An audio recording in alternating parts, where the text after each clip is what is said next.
ಆಗ್ತದೆ ಅನ್ಸುತ್ತೆ. ಮೀಟರ್ ಇದ್ರೆ ನಡೆಸಬೇಕು, ಮುಂದೆ ಬಂದ್ರೆ ಉಡಾಯಿಸ್ಬೇಕು, ಬದಲಿ ಕಟಾಯಿಸಬಾರ್ದು. ನಾನು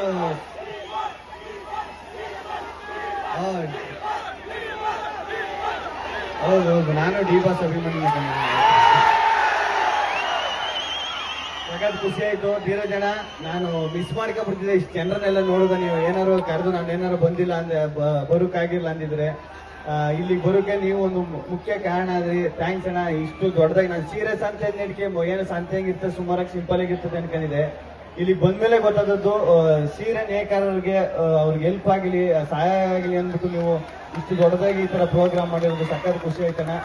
ನಾನು MLA ಸರ್ ಅಂದ ತಕ್ಷಣ ಒಂದ್ 40-45 ವರ್ಷ ಏಜ್ ಆಗಿರ್ತದೆ. ಇವ್ರನ್ನೇ ಕೇಳಿದೆ, ಅಣ್ಣ MLA ಅವ್ರು ಯಾರ ಇಲ್ಲಿ ಅಂತ.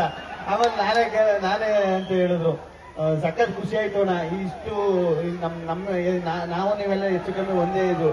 ಈ ಏಜ್ಗೆ ನೀವು MLA ಆಗಿ ಇಷ್ಟೊಂದು ಅಭಿವೃದ್ಧಿ ಮಾಡಿದ್ದೀರಾ. ತುಂಬಾ ಖುಷಿ ಆಯ್ತು ಸರ್. ಏನನ್ನ ಕೊಡೋಣ.